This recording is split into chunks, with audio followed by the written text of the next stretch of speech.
রেস্টের প্রয়োজন। এই একটা জীবনের কতবার ছাড়বেন ডাক্তারবাবু? নাই বা কেড়ে নিলেন আমার শাখা সিঁদুর পরার অধিকার, তাতে কি আপনার খুব ক্ষতি হয়ে যাবে? তুমি রেস্ট নাও দীপা।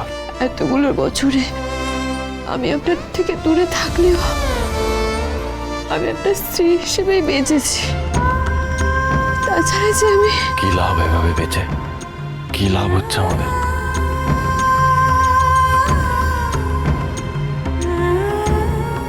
আমরা একে অপরকে কষ্ট দিয়ে পাচ্ছি দীপা। এভাবে বেঁচে থেকে তো কোনো লাভ নেই, বলো। এর পরিণতি কি হবে? আমি যদি একা থাকতাম তাহলে কোনো অসুবিধা ছিল না। আমি রোজ যেভাবে তোমার জন্য শেষ হয়ে যাচ্ছি, শেষ হয়ে যেতাম। কি করবো বলো? আমি যখনই তোমার চোখে ভালোবাসা দেখি, প্রেম দেখি, আমার সেটা প্রতারণা মনে হয়। তোমার সাথে এই ভালোবাসার লড়াইয়ে আমি নিঃস্ব হয়ে যাচ্ছি দীপা। আর পারছি না আমি। আমার একটা ছোট মেয়ে আছে, যার ভালোবাসার দরকার, যাকে বড় করতে হবে, আদরের দরকার, যত্নের দরকার। আমি সেটুকু তো আমার মেয়েটাকে দিতে পারছি না। ওর সাথে যেগুলো হচ্ছে, ওগুলো কি ওর প্রাপ্য বলো? শোনা তো আমারও মেয়ে। তোমার কাছেও তো তোমার রূপা আছে। ওর মনের উপর দিয়ে কি যাচ্ছে বলো? একই জিনিস হচ্ছে। রূপারও তো এগুলো প্রাপ্য নয়। আমি জানি যে জ্বালায় তুমি পুড়ছো, সে জ্বালায় আমিও পুড়ছি। আমরা শেষ হয়ে যাচ্ছি দীপা। তাহলে কেন আমরা জেনে বুঝে একে অপরের জীবনটা এভাবে শেষ করে দেব? আচ্ছা, একটা জিনিস তুমি ভেবে দেখো তো, আমরা কি করছি একে অপরের জন্য? না পারছি একসাথে থাকতে, না পারছি একে অপরকে ছেড়ে দূরে চলে যেতে। এতে তো কার লাভ হচ্ছে? কারোর লাভ হচ্ছে এতে? আমি তো ভেবেছিলাম নিজেকে শেষ করে দেবো, করেও দিচ্ছিলাম। কিন্তু আমার জীবনে আমার সোনা মা এলো, জীবনটা বদলে গেল। আমি আবার বাঁচা শুরু করলাম, কিন্তু আবার যে তুমি এলে, আমার জীবনটা আবার এলোমেলো হয়ে গেল। নিজেকে আবার সেই ধ্বংসের মুখোমুখি দেখতে পেলাম। আমি জানি তোমারও খুব কষ্ট হচ্ছে।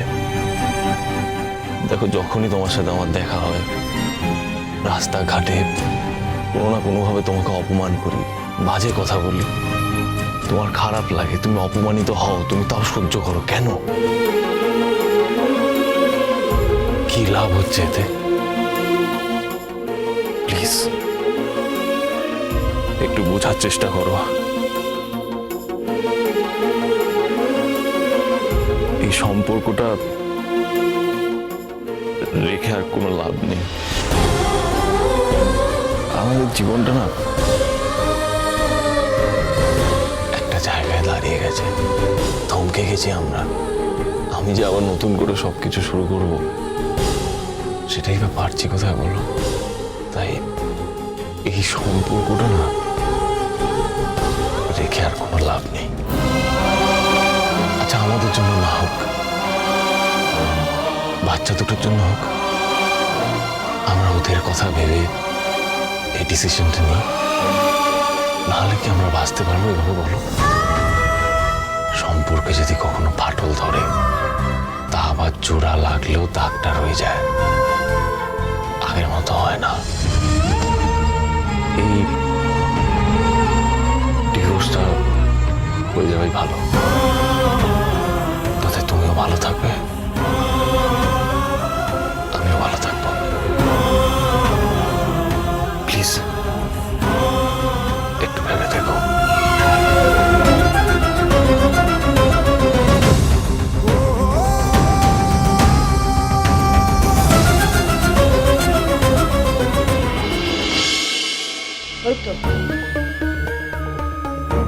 কিরে, বড় বৌমা কেমন আছে? একটু ইমপ্রুভ করেছে? আউট অফ ডেঞ্জার, আগের থেকে ভালো আছে। ভালো ভালো তো থাকবে।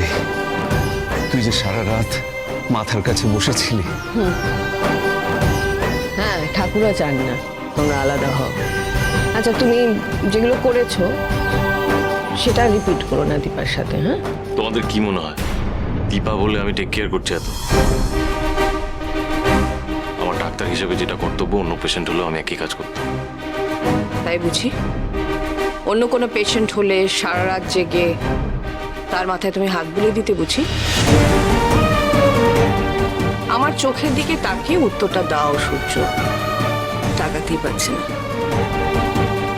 তোমরা বোধহয় ভুলে যাচ্ছ এটা আমার কাজের জায়গা। না, ভুলিনি, কিন্তু তোমাকে দেখে মনে হচ্ছে তুমি পাথর হয়ে গেছো। ভেতরটা তোমার নষ্ট হয়ে গেছে। এতটা নিষ্ঠুর তুমি কবে থেকে হলে সূর্য? এতটা নিষ্ঠুর কবে থেকে হলে? জীবন যে আমার সাথে এর থেকেও বেশি নিষ্ঠুর হয়েছে। ধরে নাও এটাই ভবিত, এটাই ডেস্টিনি আমার ছিল। সূর্য, সূর্য কোথায় যাচ্ছিস তুই? সূর্য! রাবণ, হেই দীপা, তুমি বেরিয়ে এলে কেন? নাস ভেতর চল, তোমার এসছে দরকার। বাবা চলো। এত সহজে জন্ম জন্মান্তরের বন্ধন ছিঁড়ে ফেলা যায়? না, যায় না।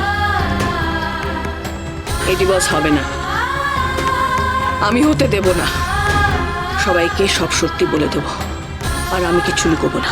আমি বলছি যথেষ্ট হয়েছে। এবার সত্যিটা সবার সামনে আসাটা জরুরি। না বাবা, আপনারা কাউকে কিচ্ছু বলবেন না। কেন? কেন বলবো না দীপা? সত্যিটা এখন সবার জানা দরকার। না মা, থেকে থেকে আজ আমি শিখেছি আমরা হাজার চেয়েও সেটা পাবো না যেটাতে ঠাকুরের কোনো সম্মতি নেই। আমরা এতকাল যেটা বিশ্বাস করে এসেছি সেটা যদি সত্যি হয় তবে এমনটা কোনোদিন হবে না। ঠাকুরের ইচ্ছে কোনো সম্পর্ক তৈরি হলে কার ক্ষমতা আছে সেই বাঁধন ছেড়ে বেরোনোর?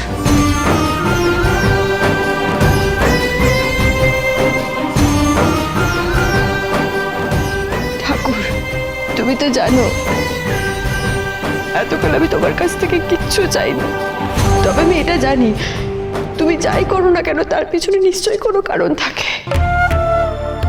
তবে আমার আর কিচ্ছু চাওয়ার নেই, শুধু চাই আর যাই হয়ে যাক না কেন আমার দুই মেয়ে যেন ভালো থাকে, তাদের যেন মঙ্গল হয়। তাই যেন হয় ঠাকুর, তাই যেন হয়। তবে বড় বৌমা,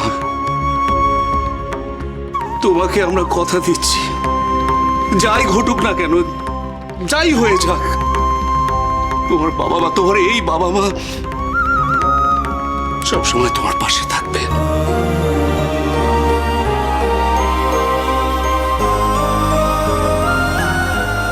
আমাদের ছেলে মেয়েদের এত কষ্ট দিও না তুমি, এত কষ্ট দিও না।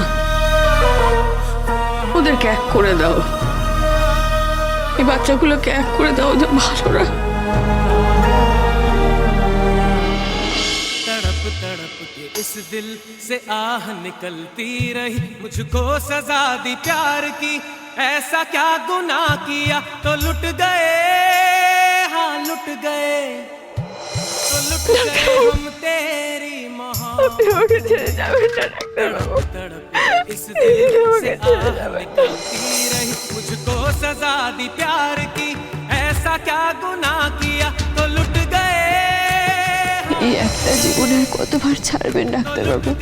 নাই বা কেড়ে নিলেন আমার শাখা সিঁদুর পরের অধিকার।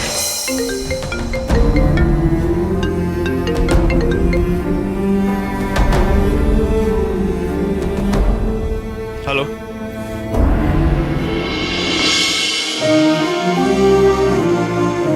জয়, বলছি ওখানকার কি খবর রে? আমি তোকে তো এক্ষুনি কল করতে যাচ্ছিলাম। সব ঠিক আছে তো? আমার খুব টেনশন হচ্ছে, বল। রূপার মা কেমন আছে? আমরা কি এবার মার কাছে যেতে পারবো? যেতে হবে না, মা একটু ঠিক হোক, নিজেই ফিরে আসবে। ভাই এত শরীর খারাপ, আমাদের একবারও দেখতে চাইছে না? চাইছে তো মা, খুব চাইছে। আমাকে জিজ্ঞেস করলো আমার সোনা রূপা কেমন আছে, কোথায় আছে। আমি বললাম যে না, তুমি আগে ঠিক হয়ে নাও, তারপরে তোমাকে সোনা আর রূপার সাথে দেখা করতে দেবো। রূপা এখন বাড়ি ফিরে যাবে। উমা কেন? বারে মা পুরো সেরে গেলে তো বাড়িতেই যাবে। আমাকে একটু পৌঁছে দিয়ে এসো তো কেউ। না দিদি ভাই, তুমি এখন বাড়ি গেলে কেমন করে চলবে? আর এখন তো বাড়িতে মাও নেই, আর তুমি চলে গেলে তোমার হিংসুকুটির তো খুব মন খারাপ হবে, তাই না? তুমি এখন যেও না দিদি ভাই। চল আমরা দুজনে ওদের কাছে প্লে করি। গো, তুমি আমার মাঝে ভালো করে দাও, মাঝের কোনো কষ্ট না থাকে। জানো ঠাকুর, রূপার মায়ের অনেক দুঃখ, খালি কাঁদে। তুমি একটু দেখো তো ঠাকুর।